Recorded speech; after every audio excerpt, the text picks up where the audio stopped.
Hey, what's up, North County? I'm your host, Randy Doty, and today we are talking with Ernest Hall with Dubs Green Gardens. We're going to talk about the cannabis industry. We're going to talk about some entrepreneurial stuff. We're going to talk about ranching. We're going to talk about all kinds of stuff. Ernest, thanks for coming in, man. Hey, nice to see you, brother. Yeah, thanks for. I like the cowboy hat, dude. Thank you. Yeah, that's good stuff right there. So, Ernest, let's jump back a little bit. So, are you born and raised here in the North County, or I know you went to school here? Yeah, I came here in '98 when I was real young, and I went to kindergarten through high school here. Yeah. All right. It's a good place to grow up in. I had a lot of fun in this town. Yeah, I bet. So, the cannabis, you got Dubs Green Garden, which is a delivery cannabis, right? And you've had that for quite a few years, right? Yeah, we've been open since 2012. What was it like getting into that at that time? Because wasn't there some like restrictions and like... Yeah, it was real sketchy back then because it was just becoming legal. They just federally passed cannabis to be, agricultural product at that time. And so I didn't know what to do. I didn't know how to get into it. And then my wife looked into it and found out how to sign up with the Secretary of State and do all the different things to make us legal. And so that's what she did. And then we became legal, but it was still kind of a gray area at that time. But is it still kind of gray, or is it like a little bit, bit more milkier? No, now it's legal. California passed all its laws. We're recreational and medical, so we could do both at this time. But we're striving to have a dispensary. So that's what we're really looking hard to try to do. It's been hard for us to get to that point because a lot of different things happened in the city. Mayor Martin was really shooting for it really hard when he was here, but then he passed away and then it kind of put everything on the back burner. But hopefully we can get that back on the agenda. We can get going back with that. I think the city really needs it. So that part of it, that restriction is city-based. It's not California-based or has nothing to do with that. Yeah, no, it's city-based. You know, we have other cities in like San Luis Obispo, Morro Bay, Grover Beach.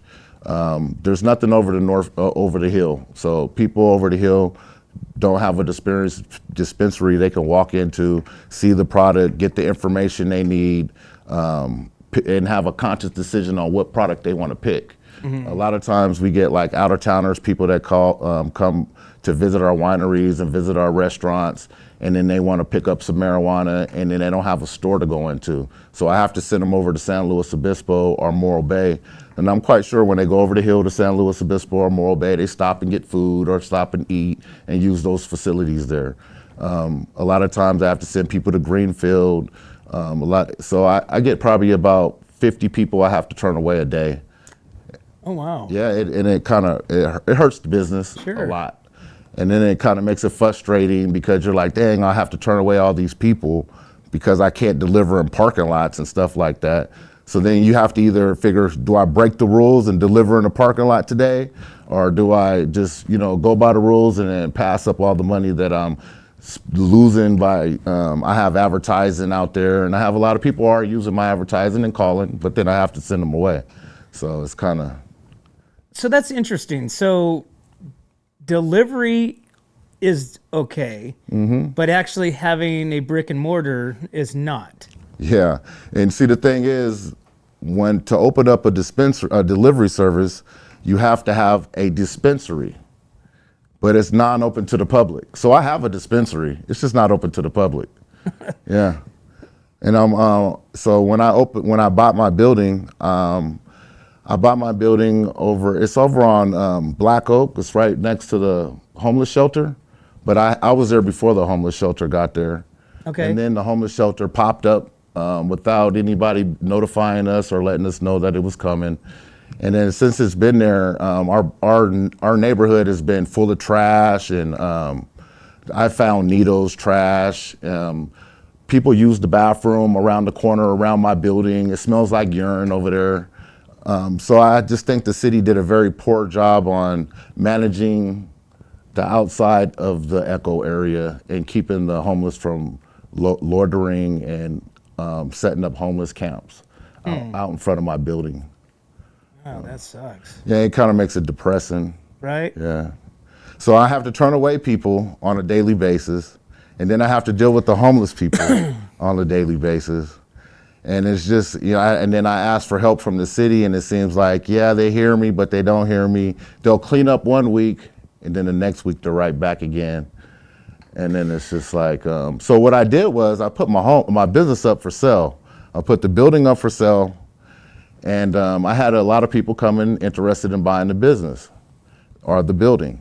And then when they get there, they see the homeless all around, and they see the way that it looks, and I can't get the city to clean it up. So I'm stuck with the building. So I have to pretty much continue with the delivery service because I own the building and I have a renter.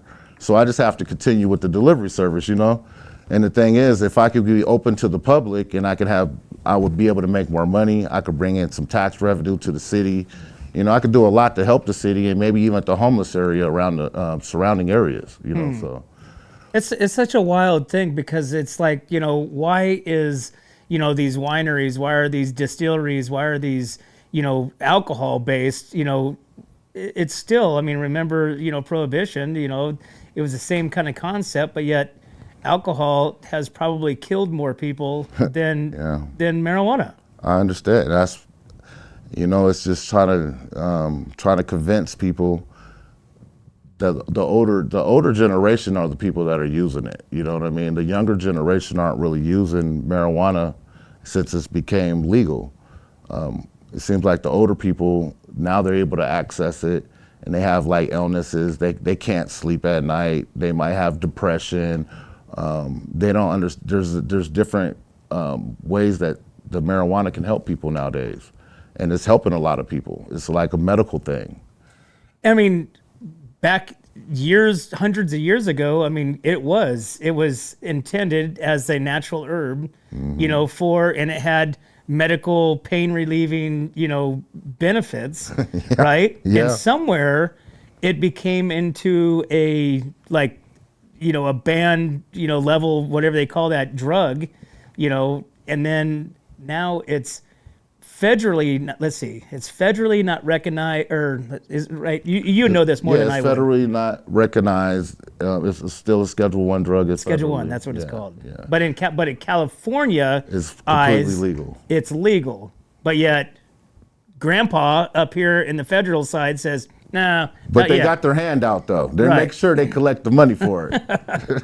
Yeah, it's such a wild thing, and like you said, the cannabis. It's like, why not? It would bring, people in, like you said, to the businesses. Even Jesus used marijuana for his healing oils. It was called Balm. You can look it up. He used it for his healing oils. It was marijuana mixed with oil. It's a marijuana oil that he used on his disciples. No kidding. Yeah. It's funny you mentioned, health benefits or medical benefits in the older, people. The kids aren't, it's not, I guess it's because it's legal, it's not as cool. Maybe. Exactly. Right? They're off this other stuff. I don't even know what it is. You know what I mean? Because my kids don't partake in any of that things. So. But, you think about, arthritis, PTSD, cancers, there's so many benefits. Hell, they make, clothing out of hemp. Exactly. Hello. How bad can that be? And then it's kind of frustrating with me. People, they go on my website, they don't understand what product to get to help their illness because they can't come in and talk to a person that can help them pick the right product, and they can't see the product to pick the product. So I have to send them over to Megan's Market where they got somebody that can help them. They're called bud tenders. Bud tenders will be able to tell you about the product. The benefit from CBD is something that can, it helps the blood flow in the body. It also helps the lower contraction of your lower intestines. For elderly people, it helps break up the plaque on the brain, so they can. So it helps for dementia. That's a different type of health benefits that could do for you. If you take it on a daily basis, then it can help you a lot. CBN is something for like sleep. It helps you fall asleep at night. A mix of CBN with a little bit of THC is really good to fall asleep at night. You could and the THC is really good pain. Go straight to the pain. It helps kill the pain, and also can help increase the appetite. So we have different formulations that we buy certain products for our people because we're more medical based. So we buy more medical based products. We don't buy like all that candy stuff and all that type of stuff. So the products that we serve are more medical based. And just to be clear, so when it's a CBD product, there's no the hallucinate. What would you call that? State of mind, like when you're stoned. Well, when it comes to CBD has a reverse effect on THC. Okay. So a lot of times a mix of THC and CBD is really good for you because it's like it's a good mix to help blend or whatever, to help with the problems. But the CBD counteracts CBD. So if you're really high and you're like, oh, I'm too high, if you take a little bit of CBD, it'll counteract it. It's funny that you just said that because my wife, laughs at this because I was down, this was a few years back, and I went down to Napomo, and then, I was doing some shirts and stuff for this company, and I was telling him about my experience having a cookie, right? I've had 2 cookies in my life, and like these edibles that somebody made, and I went to the hospital twice. Whoa. Right? And so he's like, oh, he goes, you gotta, here, I'm gonna give this to you. And they were like little lozenges, the little candies, right? And he said, this will counteract it, right? And so I'm like, wait, what? You can counteract, this? Because I only, like I said, any of the stuff that I have is like from like the 80s. Like I've been, it's dry, it's super horrible, but I don't want to, I'm a little nervous, to go a little higher, right? But so I did that, and I'm sitting there, and it wasn't mine. It was one of my son's friends that had this stuff that he got like from a shop, whatever. And I went like this, and I was like, oh man, wait it. Going like this. Like, am I having a hard? No, Randy, talk yourself out of this, So I'm like, and I remembered I had that pill, that candy up in my medicine cabinet. I ran up there and I grabbed it, and I kid you not, probably within like 3 minutes, I started like, going back to being normal again. Yeah. A lot of people, there's a lot of people that give CBD to their animals that have problems because it works. But when your animal gets into your THC, your animal starts walking backwards, and you're like, what's going on with my dog, right? So if you give your dog CBD, it'll counteract the THC, and then you don't even have to take your dog to the hospital. That's all you have to do is give it a little bit of CBD. Hey, what happened? Oh, dog's high. Yeah, he's just walking backwards. That's funny. But like I said, there's a lot of benefits, like you said, to the marijuana industry. And why isn't it legal? Why isn't it like, why? Because it's big pharma. Big pharma won't let cannabis take control because they know all the benefits that it has. And now what's going to happen to the pharmaceutical business? It lowers blood pressure. It does so much different things for people to where you don't have to take pharmaceutical drugs. So I think really the city's probably doing the locals a disservice by not allowing them the option to walk in the place and buy some lotion. If lotion for my arm pain, instead of having to go to the doctor and then having to go to the pharmacy and have a big medical bill over arm pain or back or neck pain.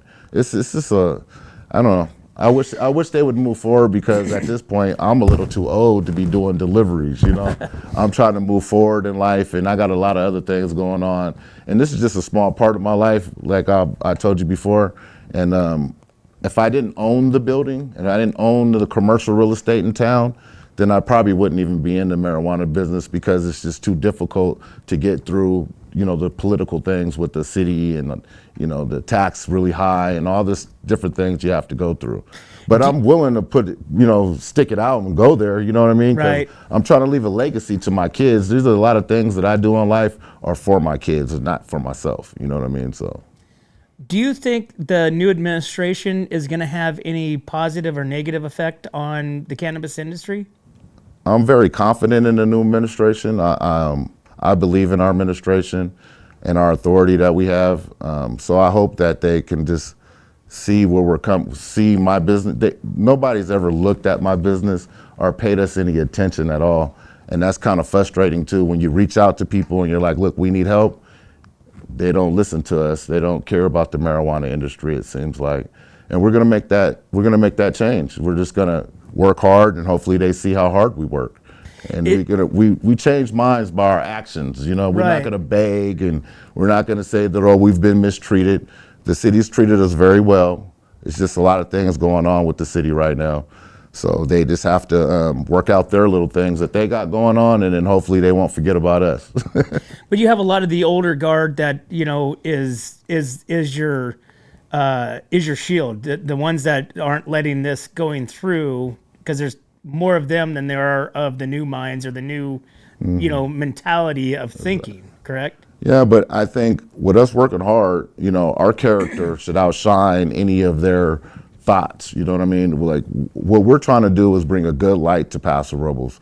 We don't have any of that. I don't know what you want to call it. We don't have any bad karma behind our business. Our business is ran by the city, by the people of the city is what makes our business go. If the people didn't support me in my city, then we wouldn't have this business. You know what I mean? So we have a lot of support. The city's behind us. The people of the city are behind us. And I love my city, and I would never do anything to make them look bad in any kind of way. So I think that they'll come around. It's only right. I mean, you have to do what's right? So I think they'll come around. Well, when we start looking at like the politics, and we start looking at the county, state supervisors and councilmen and stuff like that, is there anybody that you got on your side to help push the envelope? Truthfully, I think I have them all on my side. I think they're on my side. I think they just have a lot going on right now. Like I said, I have faith in my city. I have faith in my city. The mayor, he's a good mayor. We have a new lady on the council. She's a good lady. I met her a couple times. Fred Strong's been there forever. He's a good guy. So. But you think that the city side would look at San Luis, Morro Bay, some of the Grover Beach, right? Some of these cities that actually have dispensaries, within the city, and how much, and you might even know this, Ernest, statistically, how much do they contribute to the city, the taxes and the funds and the, what those taxes on that product by having a distillery contributes to the city? Yeah, they know it. They just, a lot of times I think it's just probably because of who the business owners are. They probably just don't want us to go forward or whatever. But I really don't think that's the case. I think that the city's going through a lot. I mean, Mayor Martin just passed away. And then we had a new mayor come in, and he has to learn his position and figure out things. I'm giving them a chance to do what they got to do or whatever. If they don't move forward this year, then I'm probably gonna sell my building and then move forward with my farm. I got other businesses, I got other things that I do. Yeah, because you're an entrepreneur guy. I mean, you got everything. Yeah, I got other things that I do. This is kind of weighing me down. Either I'm gonna move forward with a dispensary or I'm gonna sell my building. What am I gonna do? I have a feeling though, as soon as I do sell, then they'll move forward. Right. You know what I mean? So yeah, that's Murphy's why I'm Law. I'm like, should I leave or should I stay? Or should I leave or should I stay? But either way it goes, I'm a property owner. I own my own home in town. I own 40 acres outside of town. I own my commercial building in town. So I'm established. I'm not going anywhere, you know what I mean? So all I would do is just open up another business, do something else. That's what I do. I open businesses and sell them. I think it's fun. Well, so Ernest, how does somebody, I mean, do you have, when you were talking about that you can't, touch and feel, what do you call it, a bud tender. A bud tender. Yeah. So it's just like a bartender, but it's a bud tender. Did you coin that? No, that's an actual phrase. Okay. So, but can people call up? Do you have hey, what do you take for this or that? Yeah, people call a lot, and but it's kind of hard. When people call you, they're asking you questions, but it's easier to show them a product, show them what they're taking. And you can't do that. I can't do that. Yeah, I can't do that over a phone. And then when you get, I go to a lot of these senior homes, and I at that time, I take the product with me and I show them the product that I have, and then it's easier to explain it up close and personal. So it's just like with a bud tender. When you come in, somebody can explain the product up close and personal.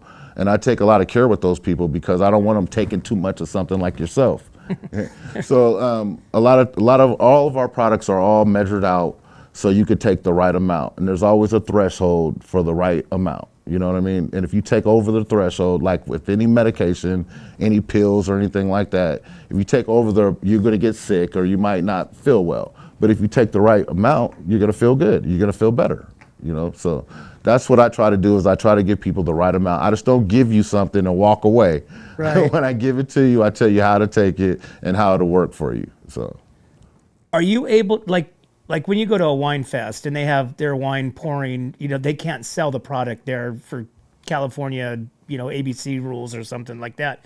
Could you do events and have a pop-up and just have it informational and not sell, or can you sell too? well, so this is the thing that people don't realize. A lot of laws have been changed, you know, so there's cannabis fairs that you can go to, and I could take you if you want to go. There's one coming up. It's so fun. There's no alcohol served there. You're able to smoke marijuana there. You're able to do edibles there. The people are so good, so nice. It's so fun. There's never an argument. There's never right. Everybody's having a great time. There's never a fight. There's never argument. There's always people always talking about like the conversations go astronomical. You know, you got to think it's like the meeting of the minds. Right. Oh, yeah. Right. So it's very good conversation, good people, and I would love to take you. But they do have fairs where you could go to, and there's food there, and then they have different products, and then there's informationals where you can learn about the different products, and those are usually for the owners and the different business people that are in the industry. And then they open it up for the local people to come in and also buy products. And then it's at a discounted price. Right now they're doing it in, the Sacramento Fair has a whole lounge where you could do marijuana inside the fair. Paso Robles Fair should probably do the same because all the other fairs in the county are doing the same thing. And I mean, this Sacramento is a big industry. State. It's a very big industry, but I'm being held back, and I'm only being able to use a little bit of the industry when I can use the whole industry and bring in a lot of people into our town.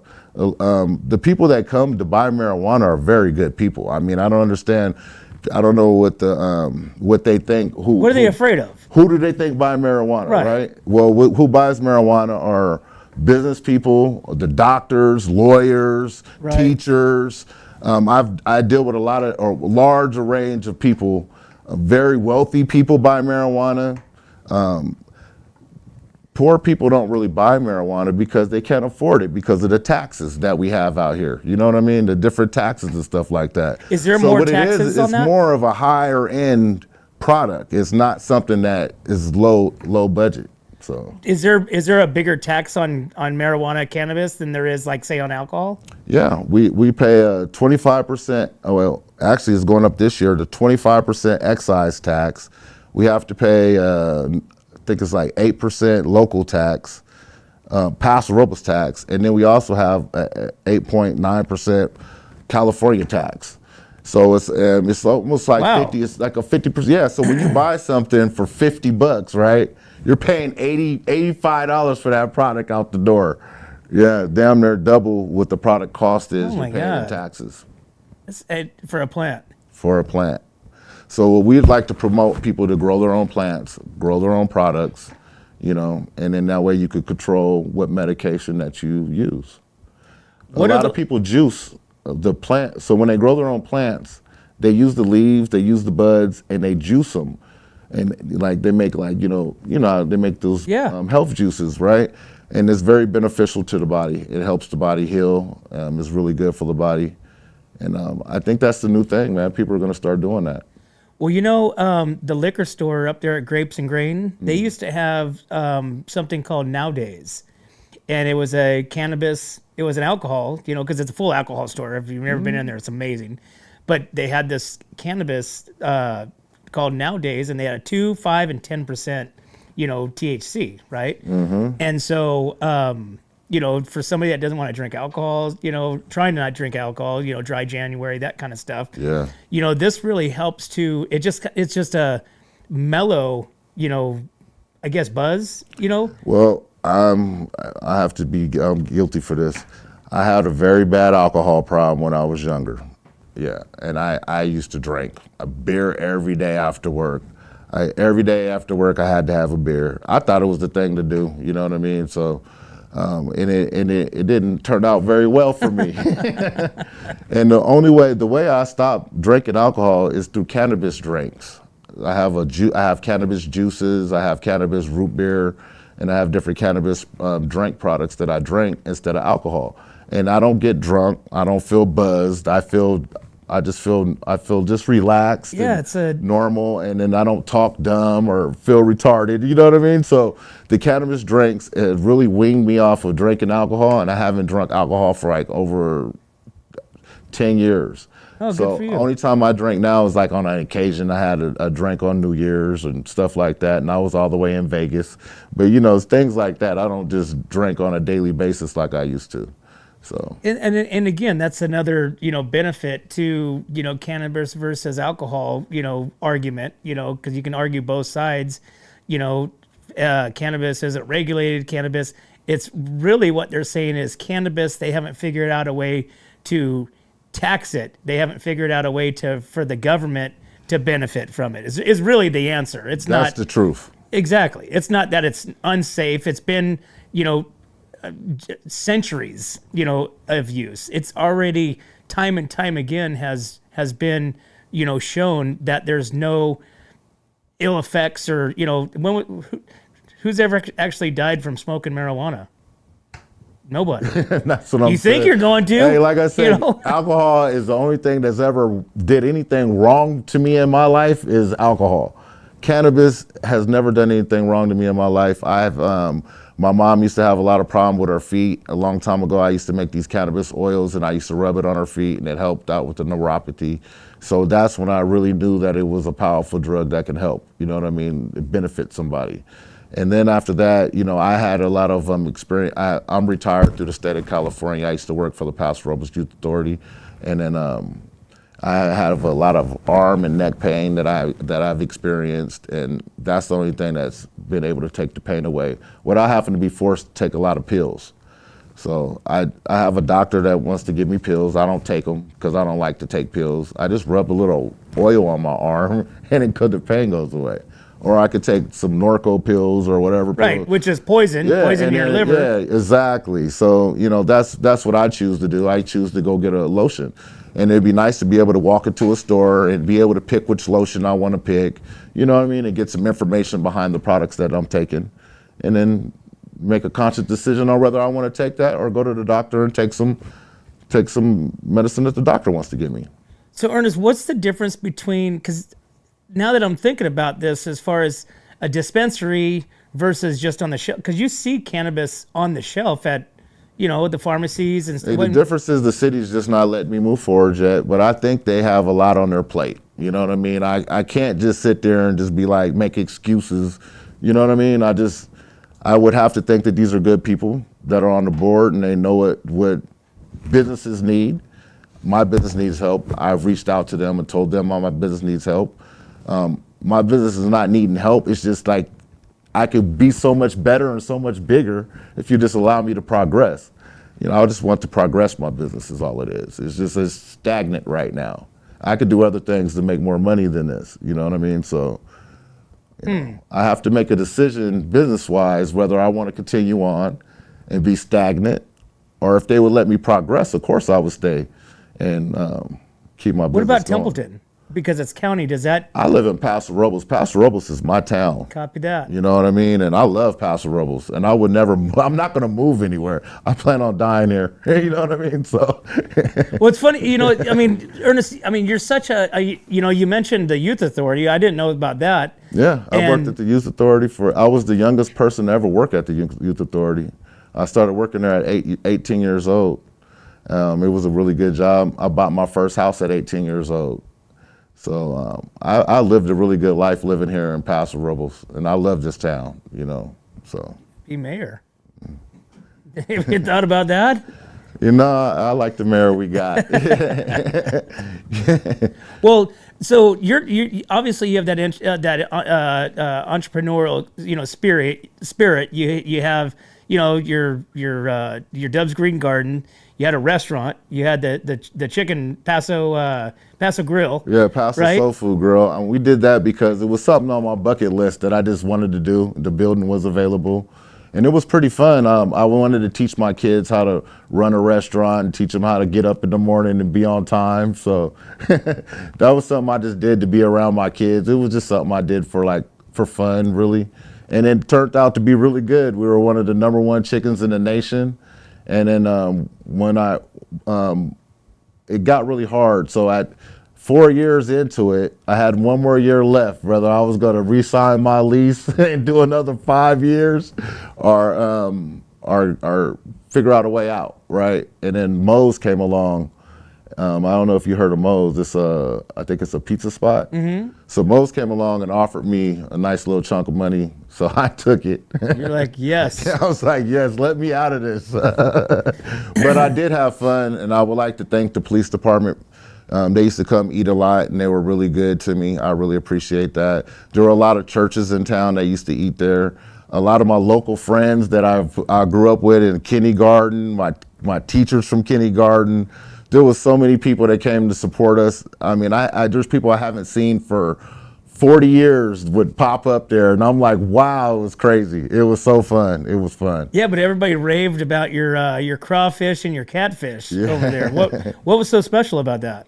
My wife loves cooking. She cooks for us at home, and all my friends like to come over and eat whenever she cooks. So they're always asking, "Is she cooking today?" So that's why we kind of did it. Is my wife likes to cook, and we wanted to try it out. I knew it was going to be hard, and it was hard. Just to let you know, it was so hard. Food prices were just going up. I opened up during COVID. Right in COVID, yeah. I mean, yeah. You look back, it's like, obviously when you got going with it, you didn't know that, the world was going to go nuts, right? Yeah. And so what was your first thought? You're just like, I'm already invested. You couldn't even use plates. You had to use paper plates and plastic forks because they didn't want you to have, it was hard, man. It was hard. Then they wanted you to have a mask on when you're serving and this and all. So it got kind of hard, and then things got a lot better, It was really fun, though. I had a good time. I had a lot of support from the city. A lot of even some of the city council people came to eat a lot of times, So I had a lot of support, man. It's a good time, dude. It was a really good time. And it was just family ran and operated, right? It was just you and the kids and the wife. My kids made so much money. They did a good job.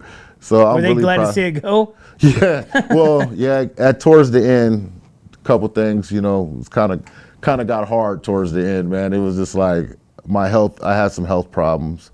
And I think it was due to stress, high stress. Working at that restaurant was very high stress. So I just gotta say, I was trying to run that restaurant. I had a Morro Bay store in Morro Bay, 2 stores in Morro Bay, the restaurant. I was running my farm, and then I was doing the delivery service, and then I also had it was so much going on for me. You were spread thin. I had to start, letting things go. So. Yeah, little by little, I made my life a lot more simpler.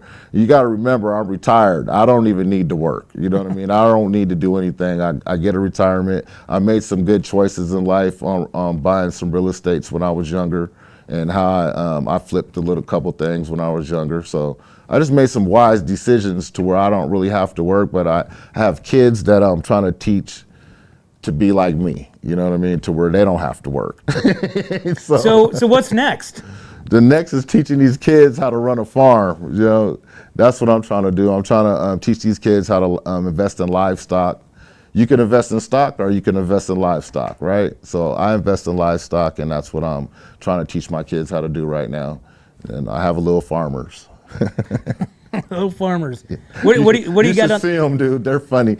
Yeah? Yeah. They got their little cowboy boots on, and they're out there with their little goats and their pigs, and yeah, we're having a good time. What do you have out there on the farm? What do you out on the ranch? I mean, cattle, I see donkeys. Yeah, well, we got a little bit of everything. We got a large, we got pigs, we got pigs, we got Bora goats, we got some donkeys, and then we do have some Angus, some black Angus.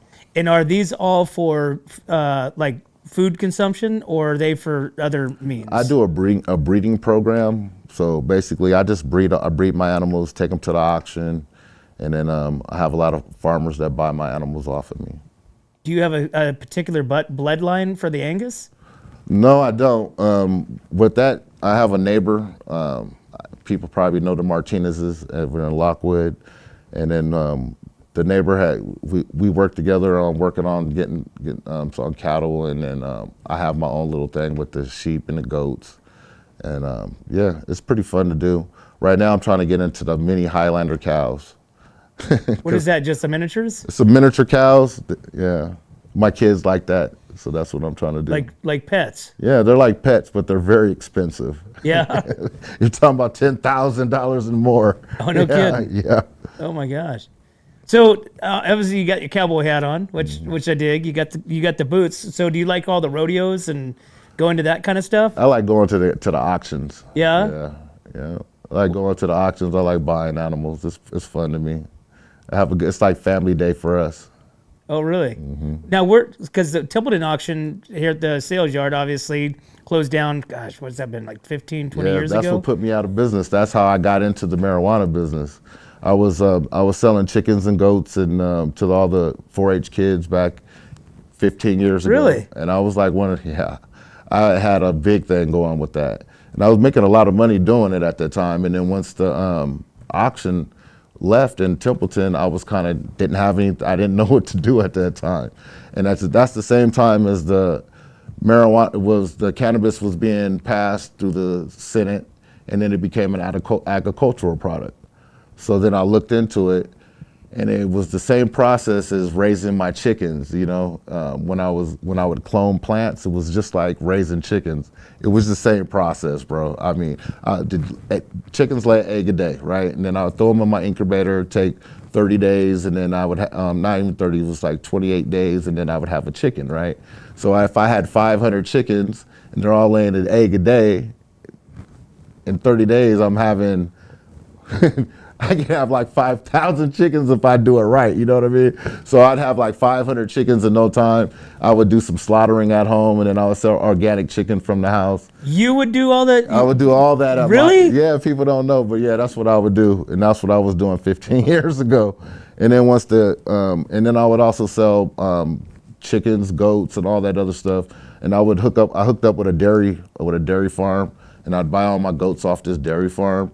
And then I'd come home, dude, it was crazy, dude. I'd come home with like 75 baby goats, and then I'm feeding all these goats, right?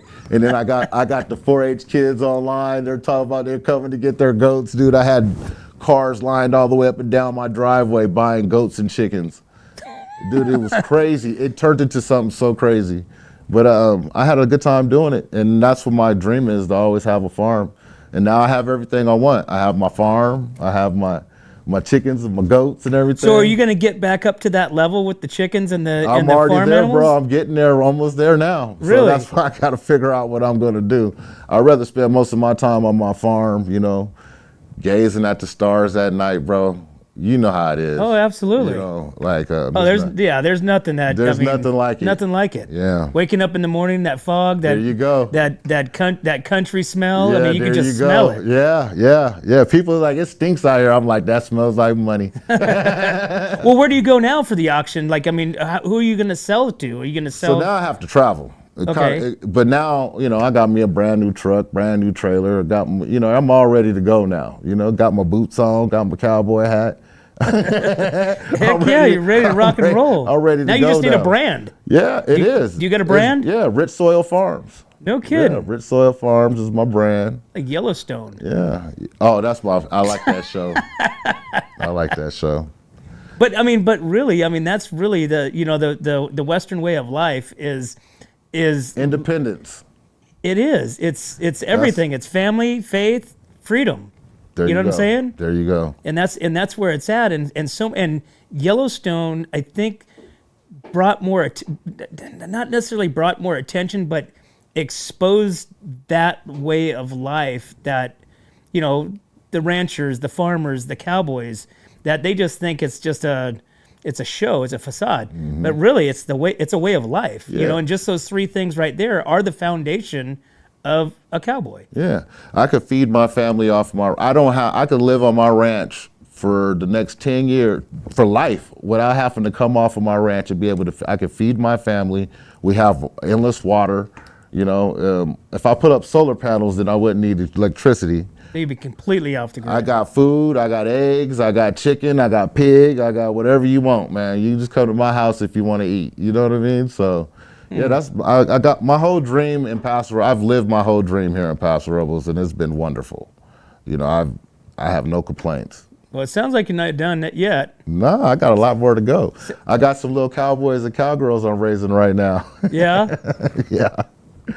You know, it's funny because I was just talking about this the other day. Yesterday, we had the Cattle Women's Association and, you know, talking about beef, talking about, you know, pasture raised, talking about county, you know, regulations, talking about just so many different, you know, technology, you know, that it's not about just feeding animals and, you know, letting them grow and graze. There's so much more to that. Yeah, well, people don't understand is there's a lot of help for farmers out there, you know. So there's a USDA, right? And then through the USDA, then you can get hooked up with NACA, and there's a whole bunch of other different farmer associations you can get hooked up with, and they'll help you with your farm. They'll actually help you.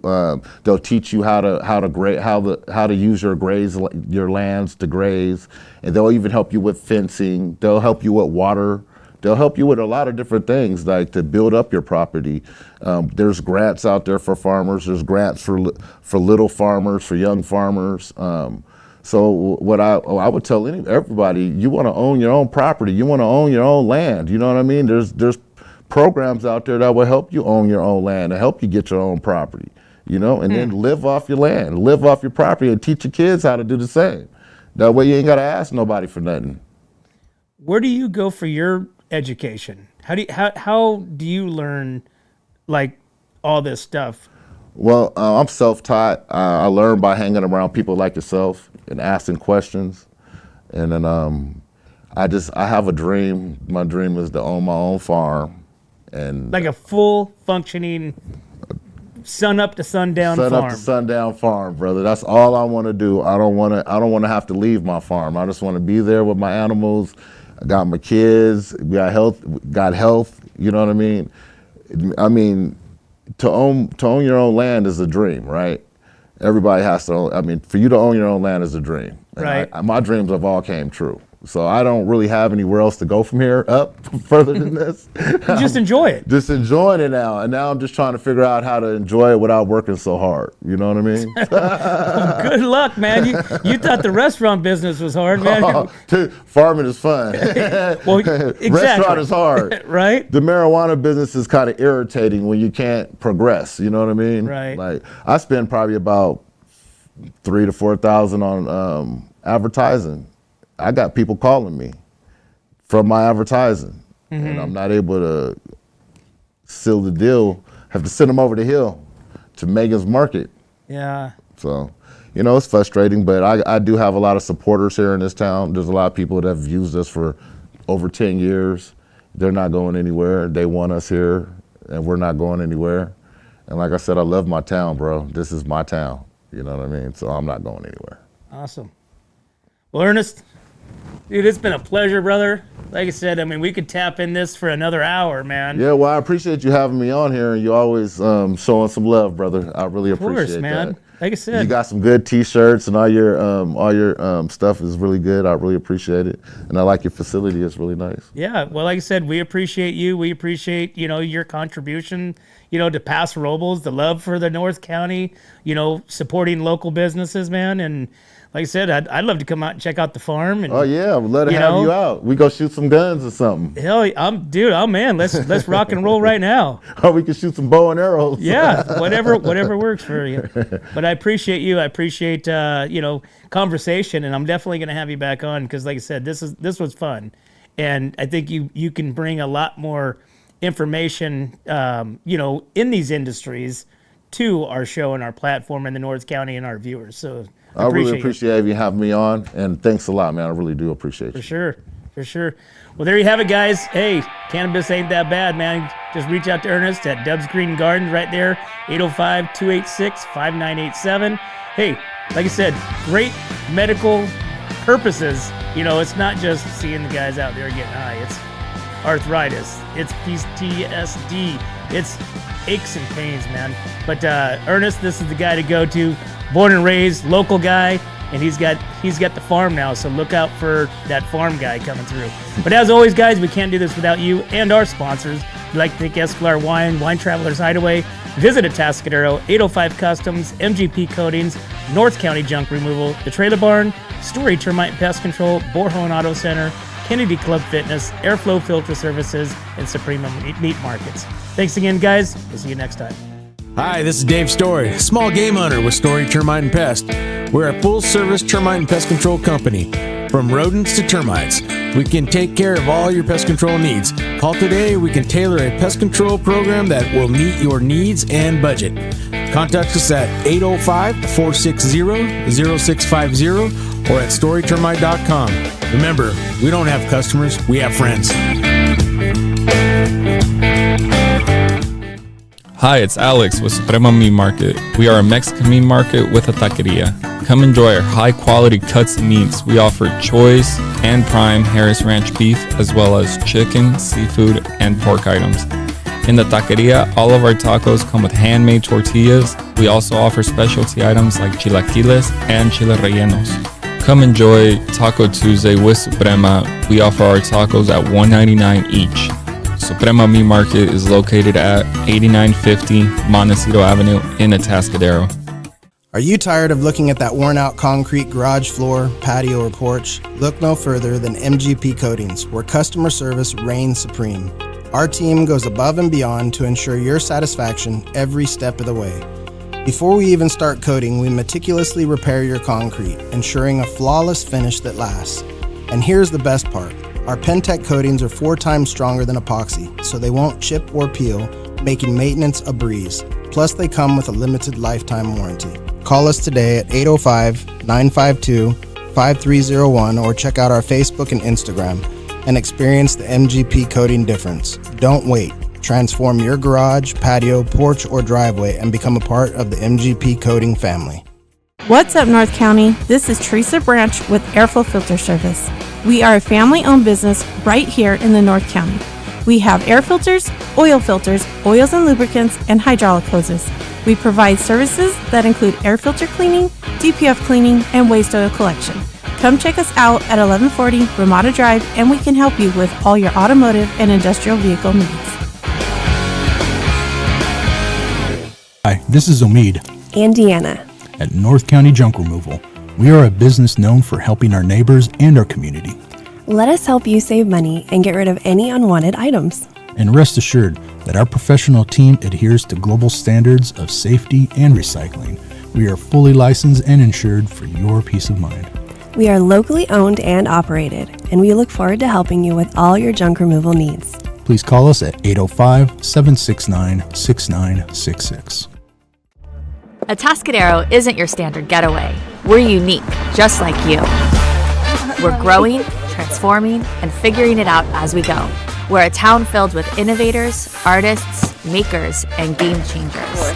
We're a little bit country, a little bit funky, and always authentic.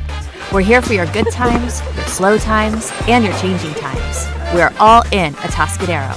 Come see for yourself. Learn more at visitatascadero.com.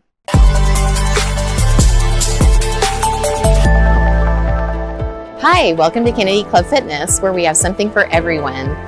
We have weights, cardio, group exercise classes, racquetball, basketball, swimming, and pickleball coming soon.